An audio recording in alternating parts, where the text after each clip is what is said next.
Vamos. Ah, padre. Qué bien. Bueno, Felicidades. Pues nada, mucho gusto escucharte, Mónica. pues igualmente a mí me da gusto también. Mira qué suave coincidir. Excelente. Muy bien. ¿Qué tal, Roberto? Buenas tardes. Excelente. Y buenas tardes a todos. Vamos a comenzar nuestra conferencia de actualización profesional del día de hoy. El día de hoy nos acompaña la doctora Mónica Elizabeth Riojas López, que ella nos va a hablar sobre contrastes en la aridez, los sistemas cerebriberianos y su contribución a la conservación de la biodiversidad. Y a nombre del Colegio de Profesionales en Ciencias Biológicas y Ambientales de Jalisco, les damos a todos la más cordial bienvenida y le pediría a la doctora Nidia Janet Carrillo González que por favor nos haga leer el currículum, la reseña curricular de la doctora. Adelante, Hola, Nidia. Oscar. Pues muchas gracias. Y bueno, pues para mí es un placer hacer la presentación de la doctora Mónica Elizabeth Riojas López. Bueno, la doctora es bióloga por la Universidad de Guadalajara y doctora en ciencias biológicas por la Academia de Ciencias de Rusia. Es profesora investigadora titular y jefa del Laboratorio de Ecología de Fauna Silvestre del CUCU. Además, es investigadora adjunta en el CICESE y miembro SNI nivel 2. Durante 25 años ha realizado investigación en ecología y conservación de fauna silvestre e historia ecológica. Ha coordinado más de 10 proyectos de investigación colaborando con pares nacionales y extranjeros y cuenta con más de 50 publicaciones científicas y de divulgación. Bueno, la doctora Mónica actualmente imparte cursos en la licenciatura y posgrado sobre ecología, seminario de investigación y manejo de fauna silvestre, y bajo su dirección se han formado investigadores independientes.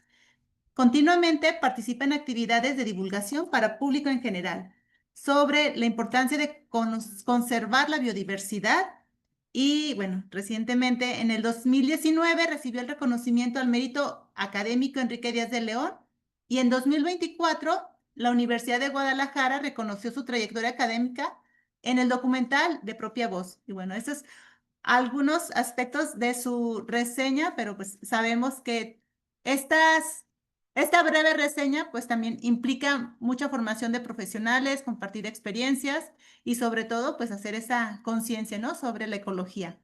Y pues muchísimas gracias, doctora, por estar con nosotros. Bueno, pues buenas noches ya. Muchísimas gracias primero la invitación que me hicieron para participar en este evento. De verdad, me motivó mucho esta invitación, lo agradezco y también pues muchas gracias por la presentación. Antes de comenzar, nomás preguntarle si se ve la presentación para estar segura. Sí, sí, se ve el ¿Sí? cursor también. Ah, bueno, muy bien. Entonces, pues a lo mejor no voy a estar viendo todo el tiempo hacia el frente porque tengo mi pantalla con la presentación a un lado, pero sí estoy aquí, ¿eh? No estoy, no estoy viendo el celular ni jugando. Bueno, muy bien, pues el día de hoy les quiero compartir una experiencia de investigación muy gratificante, motivante que hemos estado viviendo ahí en el laboratorio que coordino, pues ya más o menos durante los últimos, ¿qué serán? 7, 8 años, que hemos estado trabajando bueno, he trabajado mucho tiempo en ecosistemas áridos y semiáridos, pero en un nuevo elemento de este ecosistema como son los sistemas gerorribereños. Ahorita, conforme vaya, pues, pasando la charla, vamos a ir hablando más de estos sistemas, pero sí quisiera llamar la atención de esta fotografía, ¿no? De cómo se ve esta línea de árboles. Esta es una zona semiárida en el noreste de Jalisco, en la zona de los Llanos de Ojuelos, de cómo esta línea de árboles así, pues, tan exuberantes nos están marcando el paso de un arroyo y cómo se ve el contraste con el hábitat adyacente.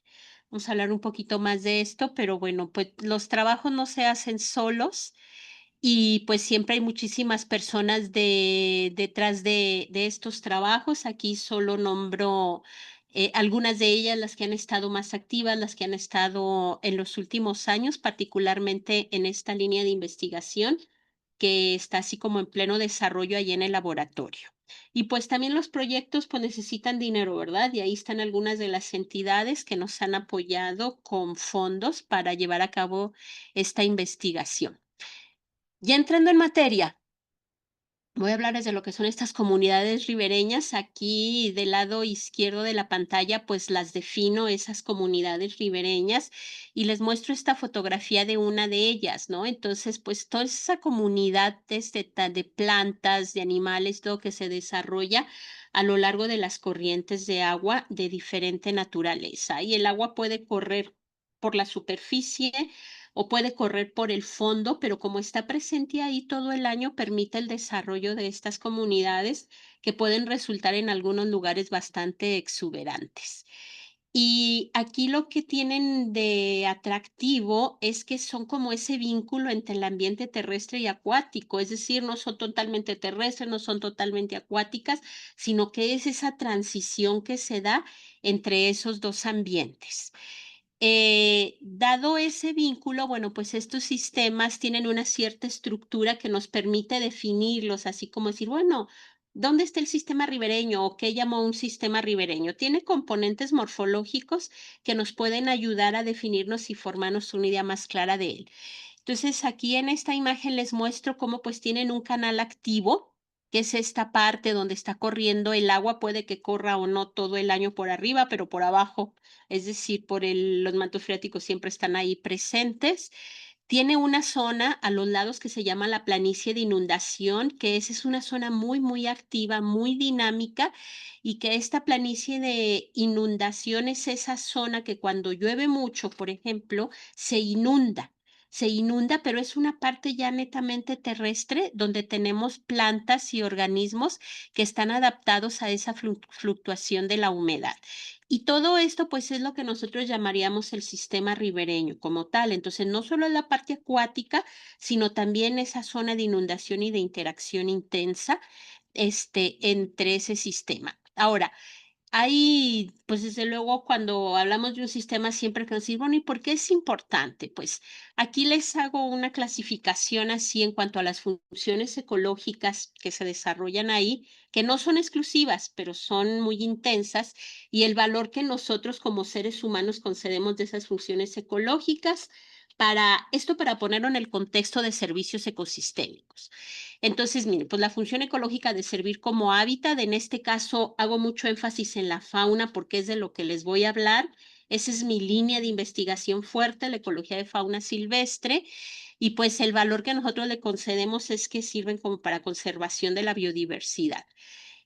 También pues las plantas y las raíces que están ahí a los lados que le dan estructura, que retienen sedimentos, estabilizan las riberas y tienen las funciones que se muestran en la columna del lado derecho. Entonces, por eso, cuando se quita la vegetación de estos sistemas ribereños, pues desde luego que tenemos problemas muy serios de inundación, ¿no? No de embalde.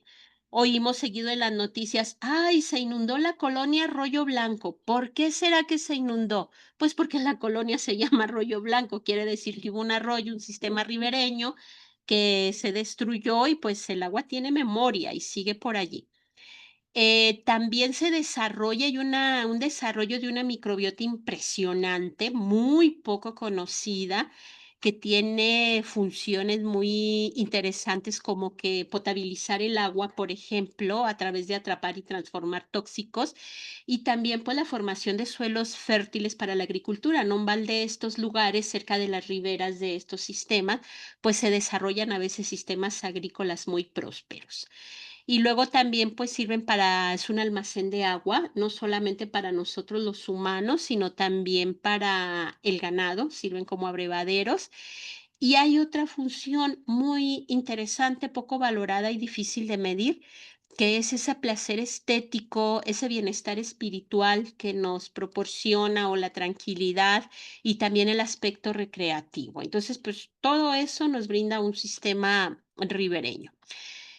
Hay diferentes tipos de sistema ribereño, no todos son iguales y esto va a estar en función de qué tanto tiempo está corriendo agua por la superficie y también pues de su ubicación geográfica. Entonces, pues tenemos los sistemas que llevan agua todo el año, es decir, esos ríos que todo el año vemos que llevan poquita, más, menos agua, y los llamamos hidrorribereños. Y luego tenemos aquellos que tienen, que pueden tener agua permanente o a lo mejor intermitente, es decir, solo a una época del año y que decíamos el agua puede ser subterránea o superficial y yo los llamamos mesorribereños porque sí tienen agua una muy buena parte del año. Y luego tenemos los llamados gerorribereños, que eso gero viene de seco. Entonces, sistemas gerorribereños, pues generalmente las corrientes de agua que tienen son intermitentes, es decir, unos pocos meses quizá o semanas en el año, o también efímeras, y cuando decimos efímeras es que realmente lo son. Es decir, pueden llevar agua superficial solamente unos minutos o unas horas, nada más. Mientras baje el agua que cayó montaña arriba, es lo único, pasa el agua y ¡fum! Pero eso es suficiente para mantener comunidades ahí bastante complejas de plantas y de fauna. Y el agua generalmente es subterránea, la mayor cantidad del agua va por el subsuelo y el resto, pues, una poquita por arriba, ¿sí? Pero la mayor parte del año lo vemos así y solamente unas poquitas horas, van a llevar agua. Entonces, y además también estos sistemas se clasifican por el interfase que hay entre el cauce, como se ve aquí en esta imagen, que es en Venezuela, y el hábitat adyacente. Sí, se ve muy bien el cauce, pero no hay una diferenciación clara, o sea, el canal activo, no hay una diferenciación clara en la vegetación inmediatamente del canal activo y la que está alrededor. Se ve todo como muy uniforme, eso pasa en los sistemas hidrorribereños. En los sistemas mesorribereños sí se alcanza a notar bien por dónde van los canales, pero sí hay un contraste, que si bien es notorio, no se compara absolutamente con lo que es un sistema gerorribereño. Miren, aquí, por ejemplo, vean este arroyo, cómo va, lo se nota muy claro cómo varía. Ya si nos acercamos con la imagen, veríamos que es un canal incluso con árboles de gran altura que pueden llegar a medir hasta 20 metros, pero vean, por ejemplo, alrededor, ¿no? Entonces, esto es típico de sistemas áridos y semiáridos, ese gran contraste entre lo que es el sistema ribereño y su planicie de inundación y los hábitats adyacentes. Entonces, esto le da una dinámica muy compleja y comparado con esto, ¿no? Por ejemplo, ¿qué significa que todo el año esté aquí este sistema para las aves? ¿Qué significa para los mamíferos en comparación con estos otros sistemas que son un poco menos contrastantes?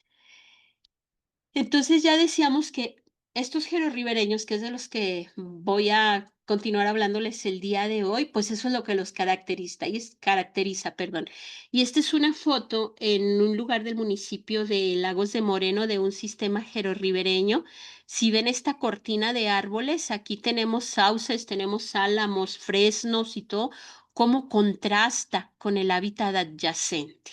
E incluso el contraste no solo es visual, sino también es ambiental, la sensación térmica, la velocidad del viento, la diversidad, la profundidad del suelo es, pero diametralmente diferente a estos cambios. Entonces, lo que los hace muy, muy peculiares a estos sistemas. Y aquí nada más para mostrarles, este es otro hábitat, allí ya este es en el municipio de Ojuelos de Jalisco. Ahí como estamos parados, esta foto la tomé pues en medio del arroyo. Este arroyo como tiene pozas, pues conserva el agua durante más tiempo, pero cuando llueve muy bien, pues el agua baja corriendo y baja con mucha fuerza. Entonces vean cómo se ve por dentro el sistema, parada así justo en el canal activo y vean los lados de lo que llamamos la planicie de inundación, ¿no? La altura que alcanzan estas plantas, aquí estas son como de 6 metros, estos árboles tienen más o menos 20 metros de alto. Aquí estamos por fuera del sistema ribereño, es decir, venimos saliendo de él y esta es la zona donde tomé la fotografía, la tomé de aquí para acá. Vean, ya se empieza a ver el contraste muy marcado del sistema y si ya lo vemos en una imagen de satélite, pues donde indica la flecha es de donde veníamos saliendo del sistema ribereño, pero miren, aquí lo podemos seguir y podemos todavía apreciar más la diferencia tan grande que tiene este sistema. Y desde luego, pues todo esto de aquí influye en lo que pasa acá, y lo que pasa acá influye también en lo que pasa adentro, aunque bueno, pues hay una cierta delimitación conforme nos vamos alejando o nos vamos acercando al sistema gerorribereño. Otra cosa que tienen es que es un dinamismo estacional impresionante, es más, casi irreconocible. Aquí tenemos este sistema que vean en abril cómo se ve el sistema en época de seca y véanlo ya, esta fotografía fue en agosto. La gran diferencia, y es el mismo lugar, ¿no? Porque podrían decir, ah, pues tomaste otro lugar. No, miren, aquí está la yuca, aquí está este huizache y vean cómo cambia. Entonces, todo lo que puede representar esto en un cambio de condiciones y en una especie hasta como de oasis para la región. Entonces decíamos que también, pues, cuando hablábamos de efímeros, hablábamos de el agua que realmente dura muy poquito tiempo. Este es inmediatamente después de una lluvia y esto es 3 horas después de que llovió. La tomé, este acercamiento es de aquí, de esta parte. Entonces vean también cómo se ve, ¿no? Lo que implica que corre el agua en el sistema. Entonces también eso le adiciona mucho este contraste en las condiciones, pero así en cuestión de horas. Ahora, ¿por qué son tan peculiares estos hábitats? Bueno, además de lo complejo y del gran contraste que tienen, ocupan una extensión tan pequeña, son datos de Estados Unidos, que estos sistemas están más o menos bien estudiados.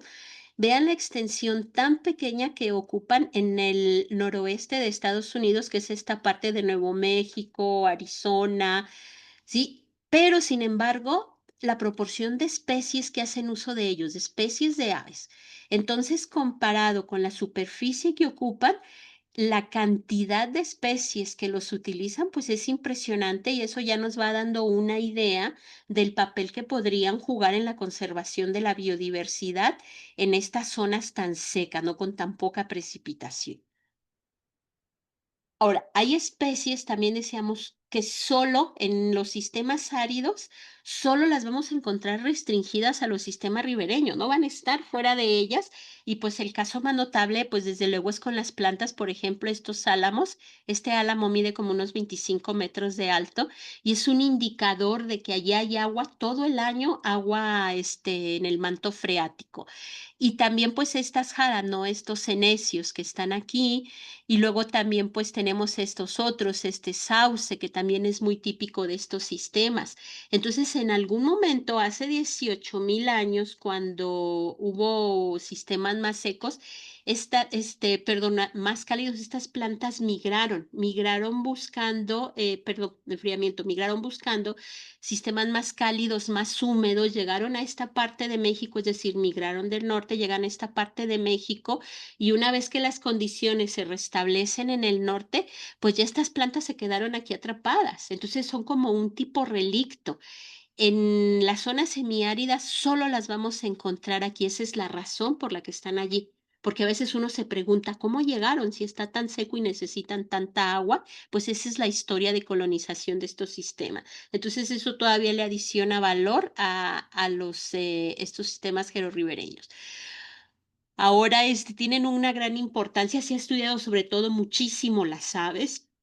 Las aves son uno de los grupos más estudiados y se ha comparado la riqueza, por ejemplo, dentro del hábitat gerorribereño. Esta es de la fotografía que les mostraba del hábitat de ahí de Lagos de Moreno. Vean cómo se ve por dentro, cómo está la altura de los árboles, la densidad del dosel y cómo está por fuera. Entonces, generalmente la riqueza de aves es mucho mayor en la parte interna del hábitat que en que en lo que están colindando con él, es decir, el hábitat adyacente. Pero las especies que encontramos ahí no son cualquiera, son especies que prefieren bosques. O sea, especies migratorias típicas de bosque en el norte de nuestro continente, cuando vienen en migración, solo las vamos a detectar en estos hábitats gerorribereños en la parte interna. Entonces resultan ser zonas muy importantes para proteger estas rutas migratorias, para las especies de bosque. Y las utilizan ya sea como paradas para descanso y para alimentación durante la migración.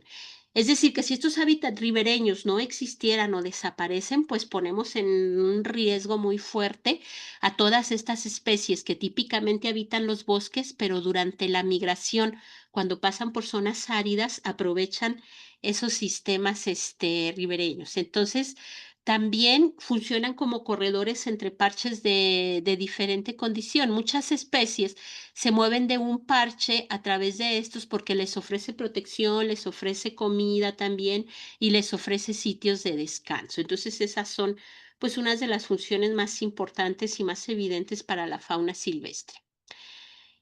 Pero, ¿qué pasa en México? Pues desafortunadamente, bueno, en México el 50% del territorio es árido o semiárido. Entonces, y desafortunadamente para el país a la fecha, solo hay 5 estudios publicados formalmente. Yo no dudo que haya mucho más datos en escritorios o en tesis de la diversidad y de la importancia de los sistemas gerorribereños en nuestro país, donde el 50% del territorio es árido y semiárido. Nada más 5 estudios. Pero estos estudios, estos 4 de aquí, tienen la peculiaridad de que son en sistemas gerorribereños que tienen agua todo el año. Y este de aquí es hasta ahorita el único que conocemos que está con un sistema gerorribereño con agua efímera, es decir, muy poquito tiempo en el año, y es ahí en la zona de Ojuelos, es parte de la producción del grupo de trabajo que coordino. Entonces, este es uno de los primeros estudios que hay en el país de un sistema ribereño. Es con aves, les voy a platicar ahorita un poquito más y nos vamos a acercar más al lugar para conocerlo. Entonces, pues les voy a hablar de esos hábitats. Esa es una de, pues sí, de las, hemos puesto cámaras trampa durante varios años en la zona y bueno, esa es una de las fotografías que tenemos ahí, pues ahí vemos a este gato montés que los están utilizando para moverse de un hábitat a otro de la región y como sitios de protección, además de que ahí también pues son muy propicios, ¿no? Para encontrar especies para la alimentación. Entonces, no todos los hábitats son iguales, son muy contrastantes dentro de ellos, es decir, a lo largo de ello varían mucho en su morfología, pero también entre ellos. Entonces, aquí les presento estos 5 hábitats que hemos trabajado ahí en la región, verlos qué diferentes son. Entonces, esa diferencia también nos habla de peculiaridades en cuanto a su importancia. Tenemos desde estos, que algunos de ellos tienen pozas que tienen agua prácticamente todo el año, hasta estos que tienen manantiales, un manantial que es una gotita, pero que todo el año está presente, estos que están muy encañonados, muy rocosos, estos que tienen la planicie más abierta, y este también que tiene una planicie de inundación muy, muy grande y que tiene unos fresnos maravillosos este hábitat y que pareciera, pues, ¿quién se va a imaginar que alrededor hay una zona semiárida donde la cobertura de la vegetación a nivel de piso escasamente alcanza el 10%? Viendo esto y donde llueve 400 milímetros al año, dices, bueno, para mantener esas masas forestales, 400 milímetros no es suficiente, pero se mantienen gracias al agua del subsuelo que corre por allí. Entonces también fotografías de los contrastes, ¿no? Por dentro, el hábitat adyacente, vean también este arroyo por dentro, muy rocoso, y el hábitat adyacente, vean cómo está bien encañonado, el arroyo corre hasta acá abajo, y estos son juníperos, que están anclados hasta abajo, y este es como se ve por dentro el arroyo, y estos son pues los juníperos que están aquí por fuera, y vean cómo está el hábitat alrededor, ¿no? Totalmente, se perdió el suelo completamente, el puro tepetate, por efecto del sobrepastoreo. Pero también el contexto geográfico del arroyo es muy importante. Entonces voy a mostrar las fotografías de 3 arroyos de los que les voy a estar hablando mayormente, ¿no? El arroyo de la Colorada en Jalisco, cómo está aquí y el contraste, ¿no? Cómo está en esta zona, bueno, donde hicieron trabajos de curva de nivel, pero vean que está muy, muy pastoreada. Ya se perdió aquí prácticamente la vegetación, está muy baja la cobertura, tenemos un matorral xerófilo y acá tenemos pues pastizal sobrepastoreado en el que se están haciendo trabajos de recuperación de suelo. Por eso son estas curvas de nivel, no es agricultura. Y así se ve por dentro este arroyo. Luego tenemos el arroyo de Rancho Santoyo, aquí también está un poco más accidentado el lugar, está como pegado a una sierra, pero vean toda esta zona también sobrepastoreada, incluso parte de la sierra sobrepastoreada, pero aquí va corriendo el arroyo. Es esta línea tan delgadita que se ve, pareciera que no hay más, pero vean por dentro ya cómo está el arroyo. Y el otro es el de la Laborcilla, este arroyo que corre a lo largo de un matorral xerófilo en parte, que está compuesto por encinos de baja altura, pero vean toda esta zona muy, muy pastoreada, donde ya la cobertura de la vegetación es muy baja. Así lo vemos, así se ve el contraste y vean cómo está ya estando ahí en el lugar. La diferencia de tener o no tener agua, aunque sea poca. Y lo que les voy a compartir de los trabajos que hemos hecho, les voy a platicar de varios grupos que hemos trabajado. Hay varios grupos biológicos con todo el equipo de laboratorio y cada uno pues de los chicos, las chicas que han participado con diferentes especialidades. Pero les voy a compartir de aves en total, pues en estos arroyos ese es el número de especies que hemos registrado. Dirán, bueno, no son tantas, pues tantas comparadas con un ecosistema tropical, pues no, ¿verdad? Pero con estos sistemas son muchísimas. Representan como aproximadamente el 70% de toda la riqueza de especies conocidas para la región están en esos arroyos. Entonces es un número bastante considerable y más o menos así está el reparto entre las aves migratorias y entre las aves residentes. Si ven, pues las proporciones son muy cercanas de quienes los están usando en estos sistemas. En este caso, esta especie que tengo aquí, Pipilo maculato, esta es una especie que a lo largo de toda su área de distribución le gustan los matorrales, pero en el norte, ahí en la zona, en zonas semiáridas, únicamente lo vamos a encontrar dentro de los arroyos. Fuera de los arroyos no lo vamos a ver. Y de esas especies, de las 86 que hemos registrado, 36 solo las hemos visto dentro del hábitat ribereño, lo que representa el 41% del total. Y también más o menos, pues no más o menos, esta es la proporción de esas 36 que únicamente las vemos en los arroyos en la región. Esta es la proporción de migratorias y esta es la proporción de aves residentes allí en la región. Y ya hablándoles, por ejemplo, ya de un año donde sí se hizo un muestreo muy riguroso durante la época de migratoria, aquí señalo los años de la época migratoria, los meses que trabajamos fueron de septiembre a marzo y vimos, por ejemplo, miren cómo va variando dentro del arroyo el número de aves residentes, cómo en septiembre es relativamente bajo el número de individuos que tenemos allí y cómo hacia marzo se amplía y decimos, bueno, ¿por qué se da este pico? De que si las aves residentes, una proporción, no están todas dentro del arroyo, a lo mejor andan fuera en otros hábitats, en marzo aumenta. Entonces, la explicación que nosotros tenemos para esto es que durante este tiempo, que si se están alimentando, están también los juveniles marcando territorios, en marzo comienza la época reproductiva. Entonces, es muy probable que muchas de las especies que se alimentan fuera o que hacen su actividad fuera del arroyo el resto del año, durante la época reproductiva se metan al arroyo a poner sus nidos porque muy probablemente les ofrece mucha mayor protección y también una mayor disponibilidad de alimento para sus pollos que los alimentan pues de proteína animal.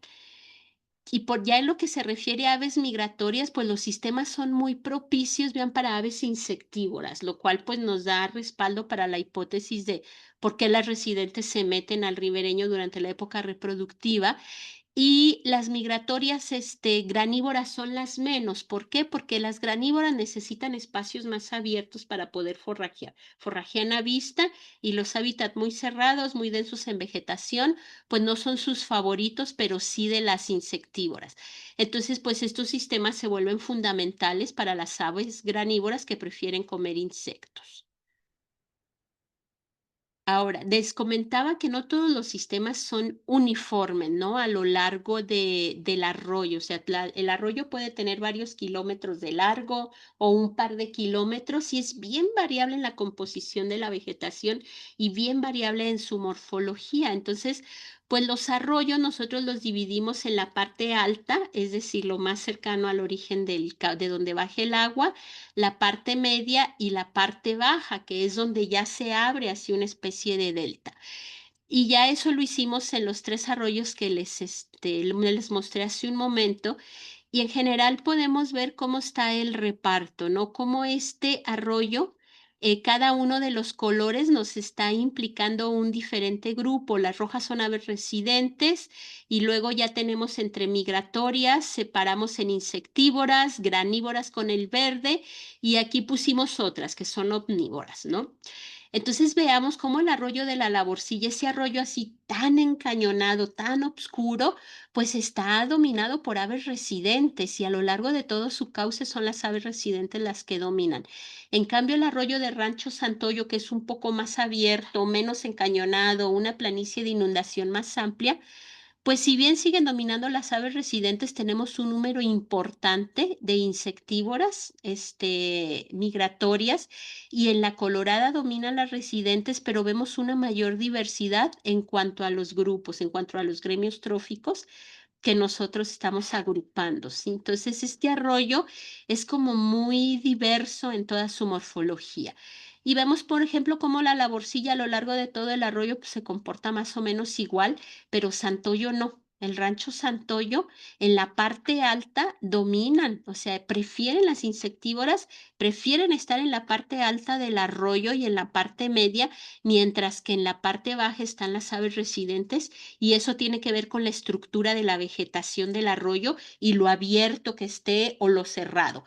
Entonces, en la parte alta tenemos árboles exuberantes muy altos, con algunos parches abiertos, pues que ofrecen una gran cantidad de insectos para estas aves, igual que en la media, pero por ejemplo en la parte alta ya se abre mucho más allí y a lo mejor no tienen tan buena cobertura y no es tan interesante para las aves insectívoras.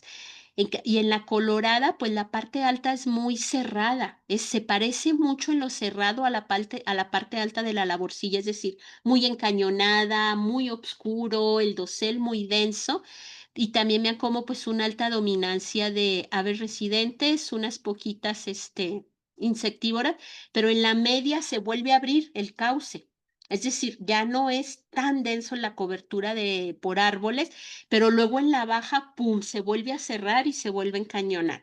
Entonces, por eso, si nosotros vamos a tomar una decisión de conservación respecto del arroyo, tenemos que tomar en cuenta todo lo largo del arroyo, como en cada una de las diferentes partes del arroyo tenemos diferentes dinámicas y diferentes grupos las prefieren. Entonces, esto le da una gran heterogeneidad al sistema y es un poco como yo les digo a mis estudiantes, le pone peligro al sistema en el sentido de que varía mucho y no solo varía en la morfología y en ese instante, sino a lo largo del año cambian muchísimo estos arroyos. Y ya cuando los agrupamos para ver cuáles se parecían más en función de la abundancia de estos grupos que separamos, aquí vemos, por ejemplo, cómo la Laborcilla es muy parecida, muy cerca están en este análisis de ordenación, pero cómo la parte alta de la Colorada se parece mucho a la Laborcilla. Y se parece mucho en la composición de las aves por lo que comentábamos, ¿no? Sitios encañonados con doseles muy densos. Y cómo estos se separan completamente y forman otro grupo completamente diferente a Rancho Santoyo. Entonces, cada arroyo es muy peculiar en sí mismo, comunidad, y dentro de él también. Entonces, hay que ver los arroyos no como una unidad aislada, sino hay que verlos en un contexto de paisaje, cómo cada uno de ellos en toda la región hacen su propia contribución al mantenimiento de la diversidad regional. Es decir, en un arroyo no voy a encontrar todo. Y si yo digo, bueno, vamos a conservar este arroyo y los demás se pierden y ni modo, pues no. No es ni modo, porque estamos perdiendo heterogeneidad, estamos perdiendo diversidad, no solo a nivel de especie, sino a nivel funcional y seguramente taxonómica y también seguramente genética, que eso es lo que habría que trabajar enseguida. Y también en estos arroyos, pues tenemos una serie de registros notables. Como han sido tan poco estudiados, pues van saliendo muchas cosas que realmente no están reportadas en la literatura, pero no es porque sean nuevas, sino porque no se conocían.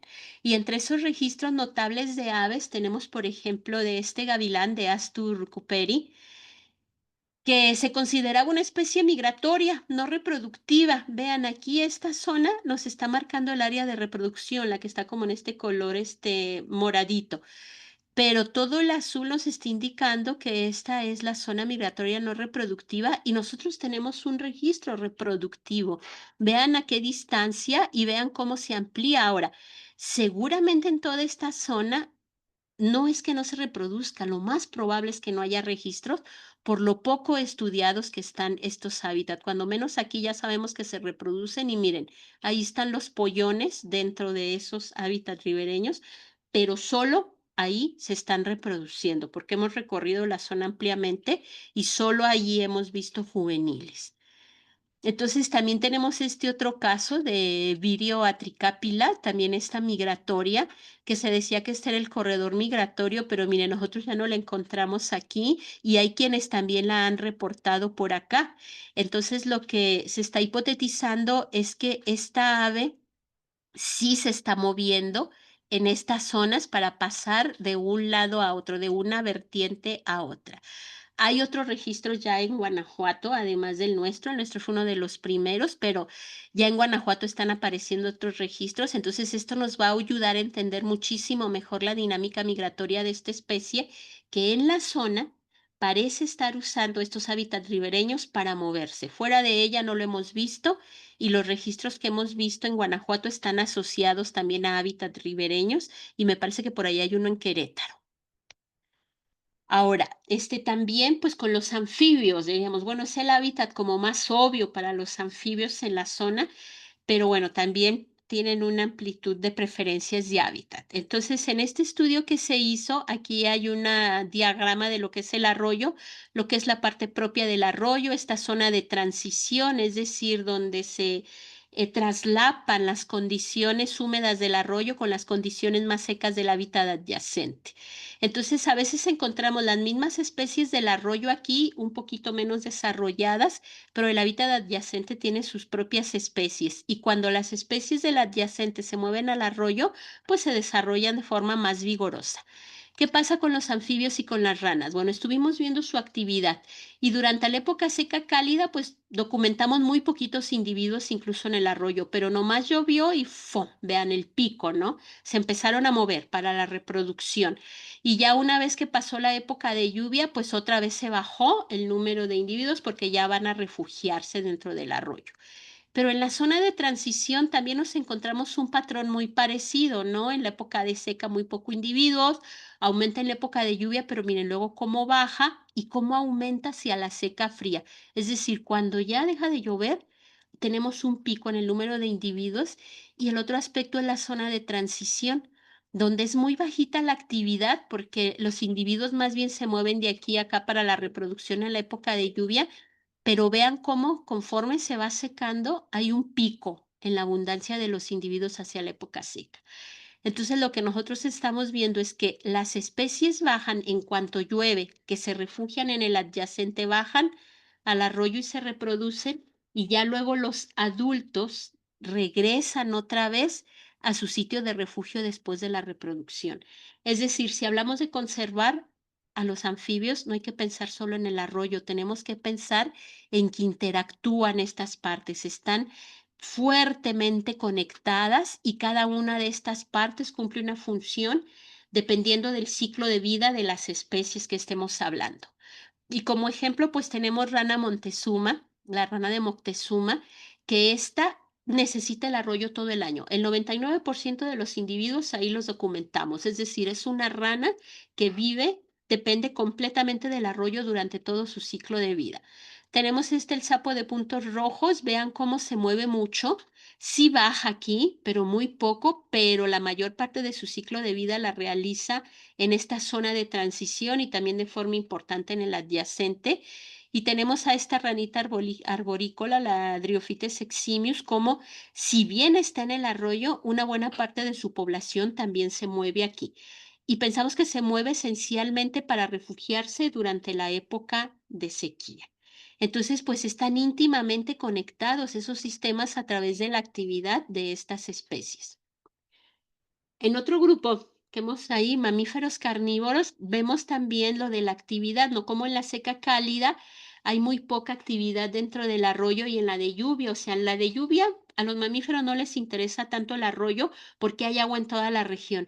Pero vean cómo que una vez que se acabe el agua en la región, en todos lugares, en los represos, en los ojos de agua, cómo van y frun, se van a buscar agua al arroyo y seguramente también comida. Entonces, pues en esta época del año para los mamíferos son muy importantes estos arroyos y estas son algunas imágenes de los mamíferos que hacen uso de los arroyos y que los hemos detectado en mayor número ahí. Pero pues también por la facilidad de poner las cámaras trampa allí en esos sistemas, ¿no?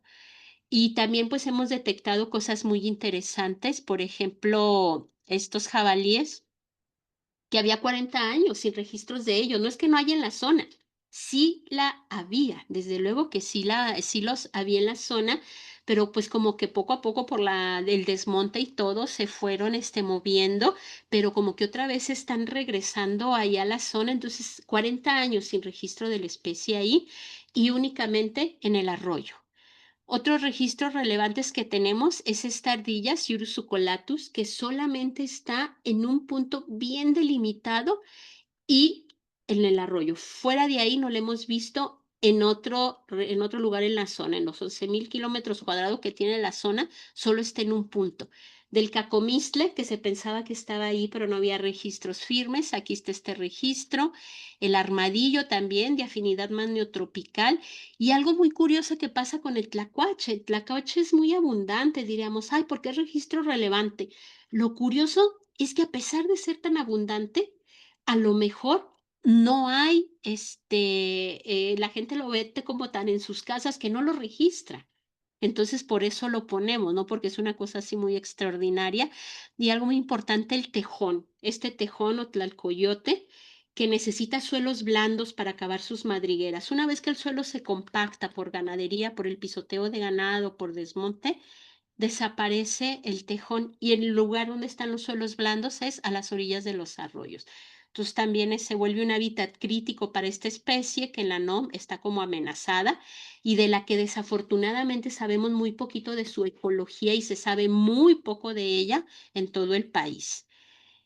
Otro es este.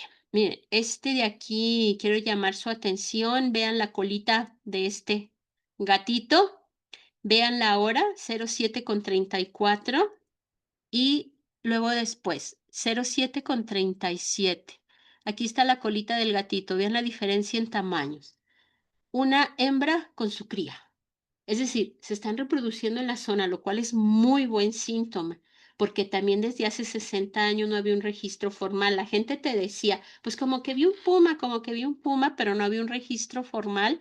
Y aquí también, y se están moviendo a lo largo de los arroyos. Los están usando para moverse y lo interesante es que se están reproduciendo ahí en la zona, lo cual nos está hablando de que hay condiciones, hay buenas condiciones y como decíamos, pues 60 años sin registro de esta especie, un registro formal ya hay y afortunadamente han aparecido más. Ya tenemos como otros 5 o 6 registros de puma ahí en la región, no solo con cámara trampa, sino también ya gente nos ha dado características muy confiables de que los han visto por la zona. Entonces, pues qué suave que estamos hablando de una especie tope, de un carnívoro tope en la zona.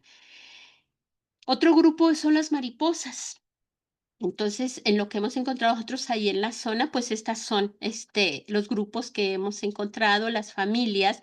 La familia más abundante son los piéridos, son todas las mariposas así, estas amarillas, pero pues no es raro que sean los más abundantes porque es el grupo más abundante dentro de las mariposas, seguido de ninfálide y licénide, que son unas mariposas chiquititas azules, estos los licénide, y ninfálides son como lo que reconocemos como quizá las mariposas más típicas, no como la mariposa monarca. En los arroyos hemos registrado esta diversidad de mariposas diurnas nada más, no hemos trabajado con polillas, hemos visto muchas pero no hemos trabajado y representan ese porcentaje de la riqueza conocida para todo el altiplano central y de estas 51 especies, pues 27 son el primer registro para la región. igual, asociadas a estos arroyos. Entonces, ya una vez que les hablo de estos sistemas ribereños, me gustaría pues remontarme un poco a esa escala ahí en los llanos de Ojuelos. Si nosotros agarramos una imagen de Google Earth de esa zona que les marca el punto, pues nosotros estamos viendo esta parte. Y generalmente lo primero que me comentan las personas cuando ven esta parte me dicen que seco, casi no se ve nada, ni mucho menos. Pues no, a esta escala no. Y ven, por ejemplo, toda esta zona agrícola así tan desarrollada hacia el lado de Aguascalientes, ahí en los llanos de Ojuelos.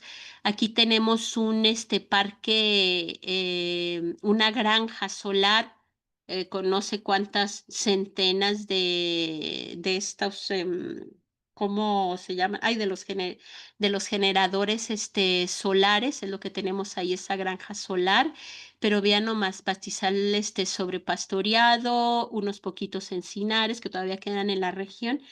Pero ¿qué es lo que llama la atención de aquí? Miren, todos esos arroyos, y nada más les marqué los que se ven mucho mejor a esta escala. Entonces, todos estos arroyitos, todos estos mantienen conectada la zona, sirven como corredores para la fauna, proporcionan agua para la región, no solo para la fauna, para el ganado, sino también para las personas que habitan esa región. De aquí obtienen agua para la agricultura. Vean cómo este represo, estos dos represos, son resultado pues de este arroyo, son unos represos enormes allí en la región. Entonces, esto es lo que nosotros llamamos esos hilos de vida, porque es lo que son hilos de vida, pero son tan frágiles que cualquier impacto puede modificar y alterar la dinámica de una manera impresionante. Son tan dinámicos y lo fundamental, son insustituibles. Desapareciendo un sistema de estos, es muy, muy difícil su recuperación. ¿Y por qué se vuelven tan importantes? Miren, en Ojuelos, vean la superficie mínima que ocupan, mínima, en esos 11,000 kilómetros cuadrados que comprende esa región. Pero sin embargo, proveen estos servicios fundamentales.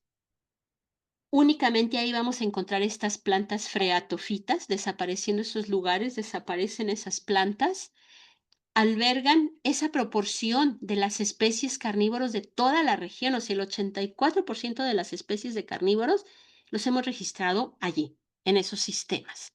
52% de la de aves y 41% de ese 52 solamente están en los arroyos.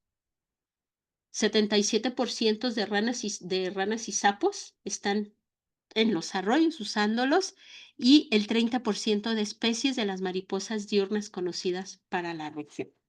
Entonces, pues esto es lo que yo les quiero compartir el día de hoy e invitarlos a que cuando vayan a una zona árida y de un arroyo, se imaginen toda la diversidad que contiene, lo fundamental que es, a pesar de la superficie tan pequeña que ocupa y lo dinámicos que pueden ser. Entonces, el papel crucial que juegan en un esquema de conservación para cualquier región árida y semiárida y también para la provisión de servicios ambientales que son fundamentales y más ante este escenario tan dramático de cambio global en el que estamos sumidos en este momento y que amenaza fuertemente con ponerse más crítico todavía.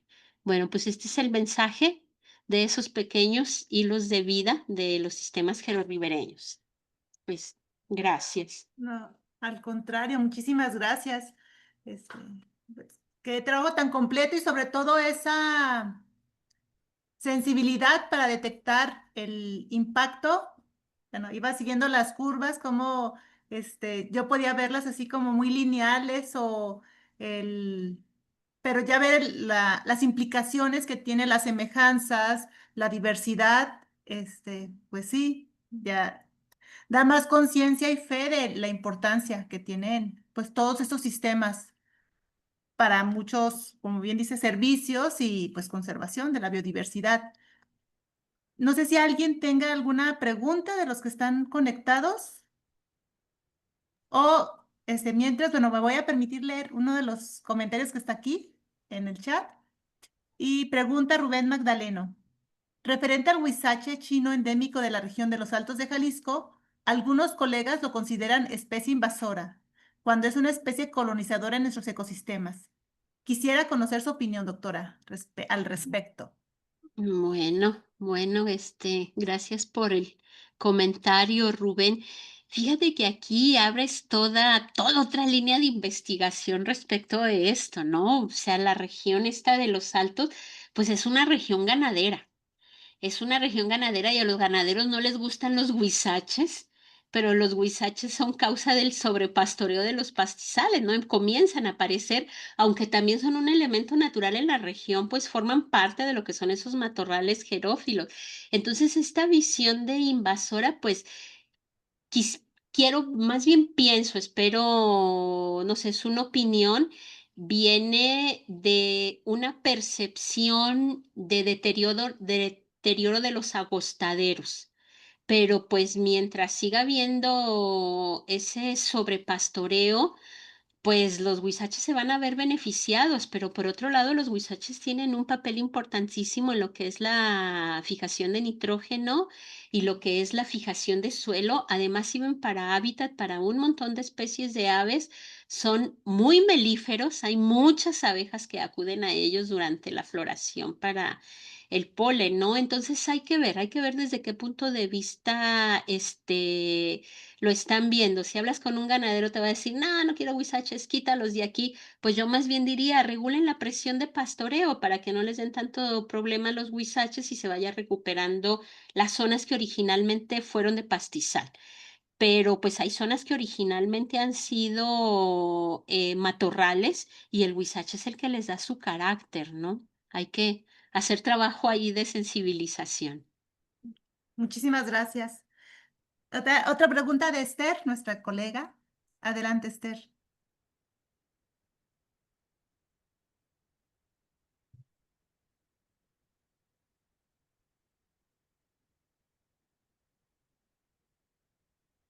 A lo mejor no tiene el No se micrófono. puede. Sí, creo que sí puede hacer uso del micrófono, ¿verdad, Oscar? A ver, Ah, ya. creo que Lo me escuchamos. está fallando un poquito mi internet de lo que estoy viendo. Excelente trabajo, yo conozco la zona porque me ha tocado ir a la zona, al parque eólico que está allá. Me Ah, ha ya. tocado muestrear también ahí la fauna en el parque eólico, Ujú, eh, en mamíferos pues también. Obviamente también encontramos lince ahí en la zona del parque eólico. Me llama mucho la atención el hecho de que estén ya reportando también la presencia nuevamente del puma. Eso, eso me da mucho gusto, la verdad, que tenga estos reportes. Sé que está publicada ya recientemente en las modificaciones a la norma 059, ¿sí? ujú. Sería importante pues poder incluir parte de la información que tú encontraste, Mónica. Me gusta mucho tu trabajo, me encanta, ojalá yo te pudiera hasta acompañar a esa zona. Cuando gustes. Realmente es un trabajo muy, muy padre lo que estás haciendo. Que más como biólogos, pues poder hacer este tipo de trabajos en campo, ¿verdad? Eh, Excelente trabajo, Moni. Te felicito por ello. Fototrampeo, todo muy completo y con nuevos reportes, nuevas evidencias. Creo que hay que sacarle provecho a nivel nacional también, ¿verdad? Sí. Felicidades. Ay, pues muchas gracias, Esther.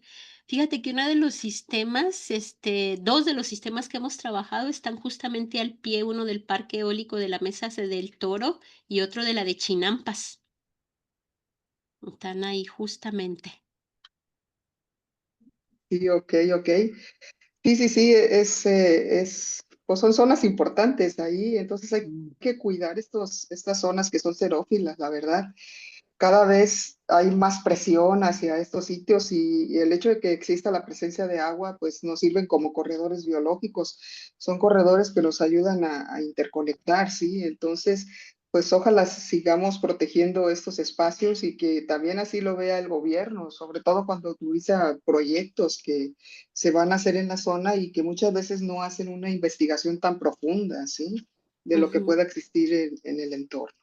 Pues ¿Verdad? sí, sí, así es. Bueno, pues muchas gracias por los comentarios y lo demás que ponen por ahí. Sí. Y rato que no te veía, porque me tocó salir contigo a las tortugas, recuerdo muy Ajá. bien esto, pero Uf, me da uf. gusto verte, me da mucho gusto verte, Mónica. Ay, pues muchas gracias, Esther. Yo no te puedo ver, solo te escucho, pero qué suave. Sí. Muchas gracias. Rubén Magdaleno, adelante.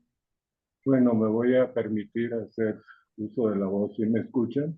Sí. Sí. Bueno, yo estoy trabajando en el Centro Universitario de Los Altos con el doctor Francisco de ahí del CUTBA. Empezamos a elaborar y el ingeniero Gilberto, que en ese entonces trabajaba en la CONAVI, ahora es ¿cómo se llama? De Naturalista México. Inventaríamos y está por publicarse la guía de aves, nomás en el territorio de Cualtos y una zona perimetral. Y hemos, cómo te digo? Hemos capturado fotográficamente y ya hecho las fichas técnicas de 96 aves en una Mm, superficie aproximada como de 30 hectáreas con la zona perimetral.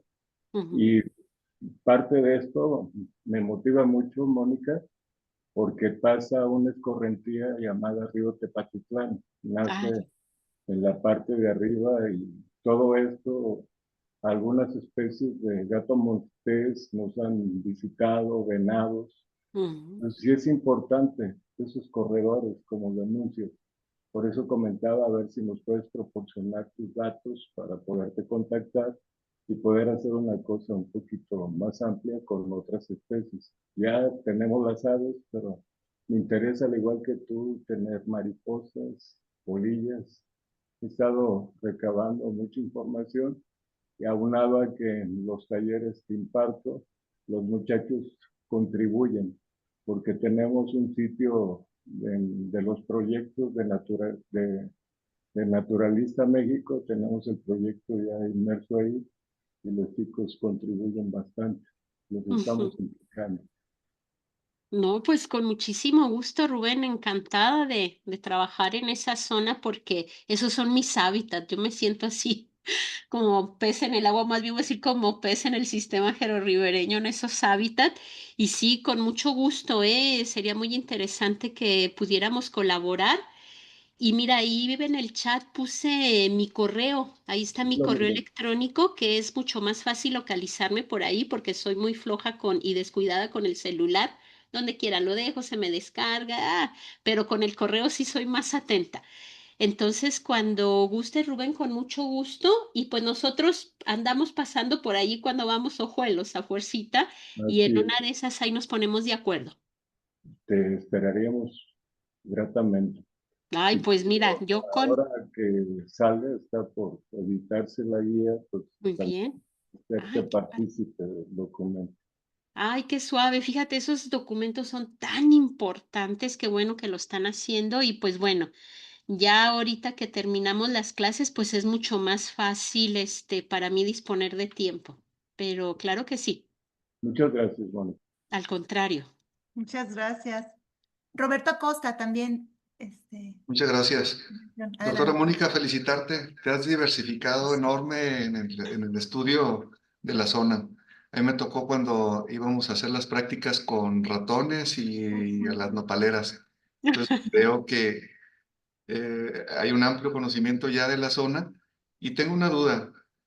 El tema de los bordos abrevaderos que se van formando precisamente para retener el agua, Ajá. ¿qué tan perjudiciales pueden llegar a ser? Porque le limitan agua al caudal, el caudal ecológico que se requiere para que los organismos tengan agua suficiente para desarrollarse. Entonces, a la hora de estarse captando agua en los bordos, esos sistemas ribereños, ¿cómo pueden ser perjudicados?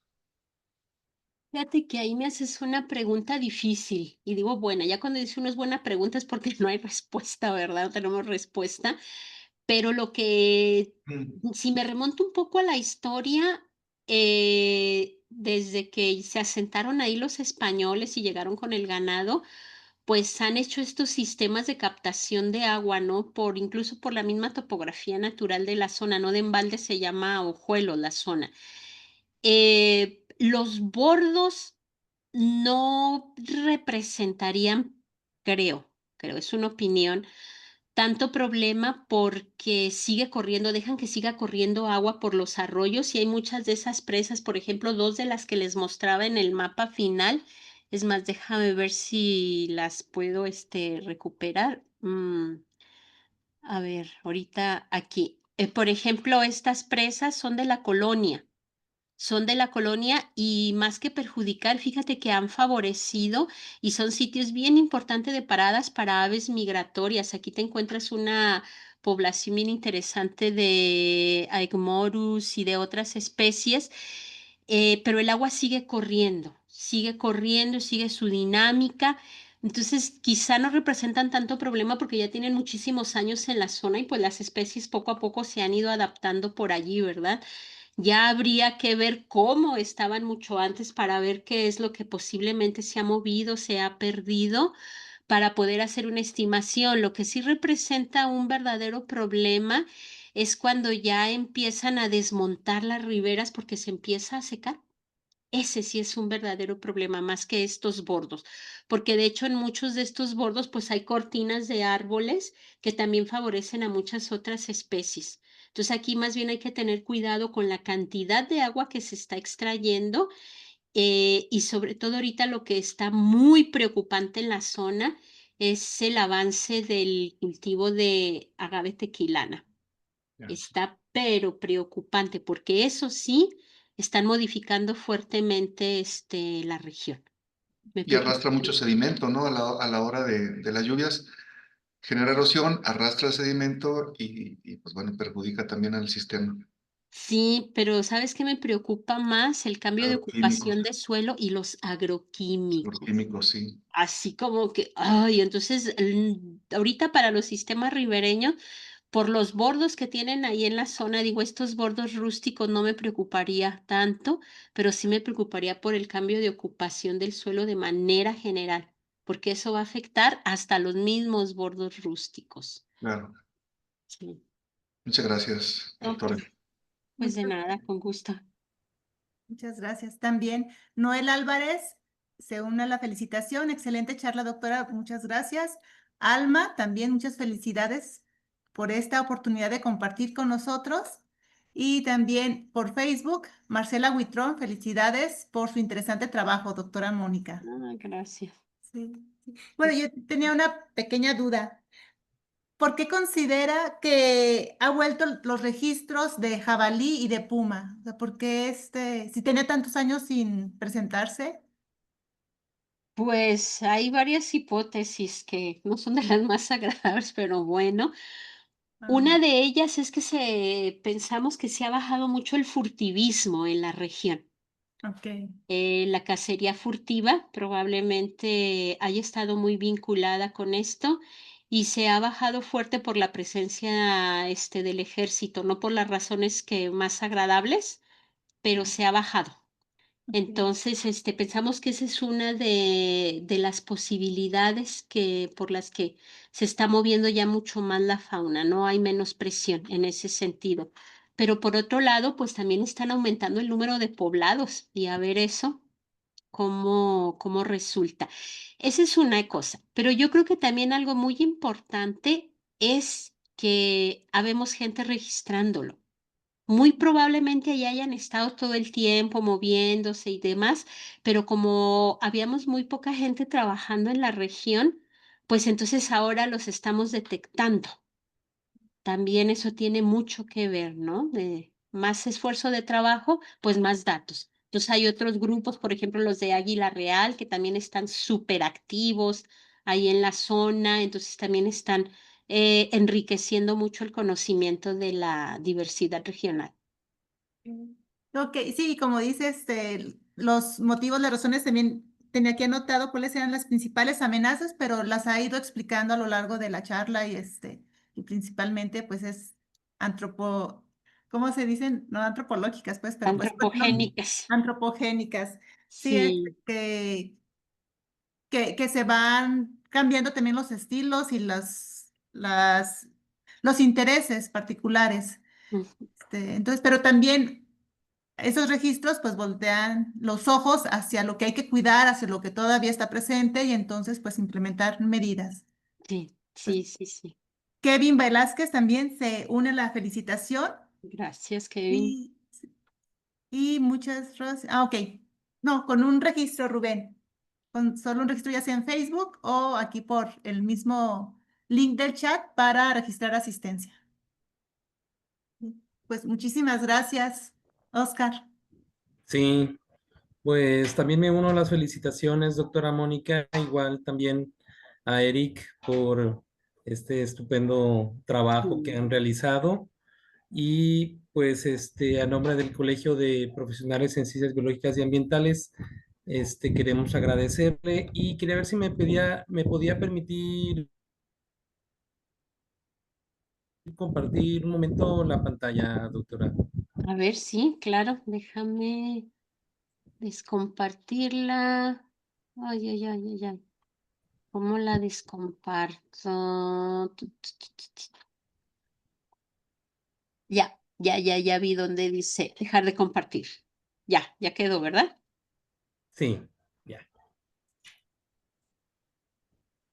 Y bueno, y pedirle a nuestra tesorera, la bióloga María de Lourdes Ábalos Vaca, que pues pueda hacerle entrega de esta constancia virtual, doctora Mónica. Claro que sí, con gusto. Colegio de Profesionales de Ciencias Biológicas y Ambientales de Jalisco AC otorga la presente constancia a la doctora Mónica Elizabeth Riojas López por su participación como ponente en la capacitación de actualización profesional, contrastes en la aridez, los sistemas aerorribereños y su contribución a la conservación de la biodiversidad. Guadalajara, Jalisco, México, a 22 de mayo del año 2025. Firma el presidente del Corbiancal, médico en ciencias Óscar Báez Montes, la secretaria doctora Nidia Janet Carrillo González y la de la voz tesorera, bióloga María de Lourdes Ábalos Vaca. Muchas gracias, doctora. Al contrario, la agradecida soy yo por esta oportunidad de compartir. Y bueno, ya vimos que no será la última vez. Ojalá. Muchas Sí. gracias. Y doctora, otra vez nuevamente, muchas gracias a todos los asistentes. Un abrazo y felicidades a todos por también coincidió hoy con el Día Internacional de la Diversidad Biológica, entonces una muy buena conferencia para celebrar este día y alentar a todos a continuar en esta parte tan importante de la conservación de la biodiversidad. Bueno, muy bien. Muchas gracias a todos. Muchas Bueno, muchas gracias. gracias. Buenas noches. Buenas noches. Adiós.